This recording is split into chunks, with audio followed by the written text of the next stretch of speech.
भैरवपुर एक ऐसा गांव जहां सूरज ढलते ही रास्ते खामोश हो जाते हैं। यहाँ के लोग कहते हैं शाम के बाद अगर कोई सीटी की आवाज आए तो दरवाजा मत खोलना। लेकिन आज उस चेतावनी को तोड़ने वाला था गांव का डाकिया। हर दिन की तरह साइकिल पर झोला टांगे डाकिया हरिराम आखिरी घर की तरफ बढ़ रहा था। लेकिन आज गांव कुछ ज्यादा ही खामोश था।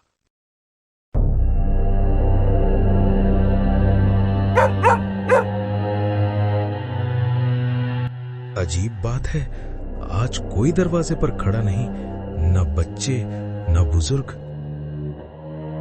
अरे दादी, चिट्ठी आई है तुम्हारे नाम। कोई जवाब नहीं। हरिराम ने जैसे ही दरवाजा खटखटाया, अंदर से आई कागज फटने जैसी आवाज। डाकिया, आज चिट्ठी मत दो। क्या हुआ दादी? दरवाजा खुला, लेकिन सामने दादी नहीं थी। बस जमीन पर बिखरी पड़ी थी सैकड़ों चिट्ठियां, जिन पर लिखा था आज की तारीख और हरिराम का नाम। ये मेरी चिट्ठियां कैसे? अचानक दूर से सीटी की आवाज, वो सीटी जो गांव वाले शाम के बाद सुनने से डरते थे। हरिराम पीछे मुड़ा और उसने देखा अपनी ही शक्ल का एक डाकिया, कंधे पर वही झोला, लेकिन आंखें बिल्कुल काली। हरिराम, आज आखिरी चिट्ठी तुम्हारी है। अगली सुबह गांव में साइकिल मिली, झोला भी मिला, लेकिन डाकिया हरिराम कभी नहीं मिला। और आज भी भैरवपुर में अगर रात को डाकिये की सीटी सुनाई दे तो लोग सांस रोक लेते हैं। हरिराम के गायब होने के बाद भैरवपुर में समय जैसे थम सा गया था। साइकिल पड़ी थी, झोला पड़ा था, लेकिन डाकिया नहीं था। और सबसे अजीब बात, डाकघर से हर दिन चिट्ठियां आती रहीं।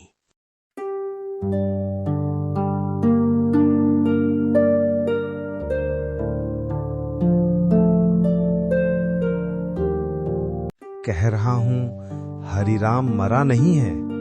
तो फिर रात में सीटी कौन मारता है? तभी चौपाल पर पहुंचा नया डाकिया। नाम था माधव, शहर से आया, डर से अनजान। अंधविश्वास छोड़ो काका, डाकिया था, इंसान था, भाग गया होगा। बेटा, हरिराम भी यही कहता था। माधव ने आज की चिट्ठियां उठाई, लेकिन एक चिट्ठी ने उसके हाथ रोक दिए। ये मजाक है क्या? चिट्ठी के नीचे लिखा था, सीटी सुनते ही उड़ना मत। माधव ने तय किया वो डरेगा नहीं, लेकिन भैरवपुर डर को चुनता नहीं, डर खुद चुनता है। पीछे मत देख, पीछे मत देख।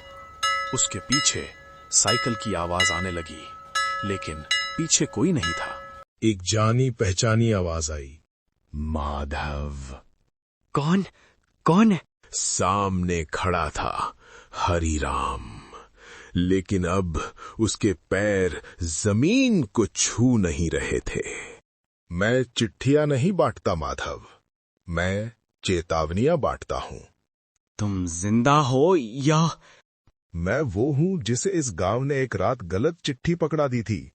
उस चिट्ठी पर लिखा था मौत का बुलावा। और भैरवपुर में जो डाकिया मौत की चिट्ठी थाम ले, वो फिर कभी इंसान नहीं रहता।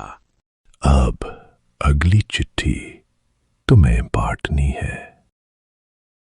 उस रात के बाद डाकघर के बाहर एक साइकिल और मोटरसाइकिल दिखने लगी, और सीटी अब एक नहीं 2 आवाजों में बजती है।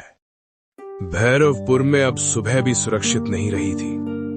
लोग दरवाजे खोलते तो बाहर दूध नहीं, चिट्ठियां पड़ी होती, बिना नाम की, बिना मुहर की। ठाकुर जी, ये चिट्ठी मेरे घर कैसे आई? जब सीटी सुनो तो समझ लेना तुम्हारी बारी आ चुकी है। भीड़ में सन्नाटा। अब सबको यकीन हो गया था, ये किसी इंसान का काम नहीं। ठाकुर, पंडित और 2 गांव वाले उस कमरे में घुसे जहां सालों से कोई नहीं गया था। यहीं से शुरू हुआ था सब कुछ। अलमारी से निकली एक पुरानी रजिस्टर, सन 1972। डाकिया राम सहाय ड्यूटी के दौरान लापता। हरिराम से पहले के। तभी पन्नों के बीच से एक चिट्ठी गिरी, पुरानी, पीली, और उस पर लिखा था, जो इस गांव का राज छुपाएगा उसी के हाथों मौत की चिट्ठी लिखी जाएगी। यहीं से शुरू हुआ था सब कुछ। तो फिर कौन? गांव खुद। अचानक दीवार पर साया उभरता है। एक बूढ़ा आदमी डाकिया की वर्दी में। मैं राम सहाय हूं। मरा हुआ डाकिया। मैं मरा नहीं, मुझे मारा गया था। उस रात मैंने एक चिट्ठी पहुंचाई थी।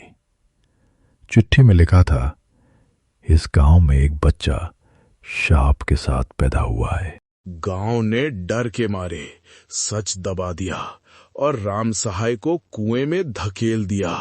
तब से हर डाकिया मेरा बदला है। 2 परछाइयां उभरती हैं। हरिराम, माधव दोनों अब इंसान नहीं थे। हम चिट्ठी नहीं चुनते, चिट्ठी हमें चुनती है। और अगली चिट्ठी पूरे गांव के नाम है। उस रात भैरवपुर में हर घर के बाहर एक चिट्ठी पड़ी थी और दूर कहीं से सीटी की आवाजें आती हैं। हमने क्या किया था जो ये दिन देखना पड़ रहा है? कोई रो रहा था, कोई प्रार्थना कर रहा था, और कुछ लोग अब भी चुप थे। गांव के सारे लोग मंदिर में इकट्ठा हुए। बीच में रखी थी वही पुरानी रजिस्टर। अब और नहीं छुपा सकते। वो बच्चा कोई शापित नहीं था। वो बच्चा हमारी ही गलती का सबूत था। सालों पहले ठाकुर की गलती से एक औरत की मौत हुई थी। उस औरत का बच्चा जिंदा था, लेकिन डर के मारे गांव ने अफवाह फैला दी, शापित है। राम सहाय ने सच लिखकर चिट्ठी भेजी थी और हमने उसे कुएं में धकेल दिया। मंदिर के सामने 3 परछाइयां उभरी, राम सहाय, हरिराम, माधव। आज आखिरी चिट्ठी खुलेगी। जो सच मानेगा वो बचेगा, जो झूठ छुपाएगा वो अगला डाकिया बनेगा। ठाकुर आगे बढ़ता है। गुनाहगार मैं हूं। जैसे ही उसने पास जाकर सबके सामने माफी मांगी, अब डाक की जरूरत नहीं। तीनों परछाइयां धुंध में बदल जाती हैं। सुबह हुई। कोई चिट्ठी नहीं थी, कोई सीटी नहीं थी। बस पुराना डाकघर हमेशा के लिए बंद था। लेकिन आज भी अगर भैरवपुर में कोई सच छुपाता है तो लोग कहते हैं, डाकिया लौट सकता है।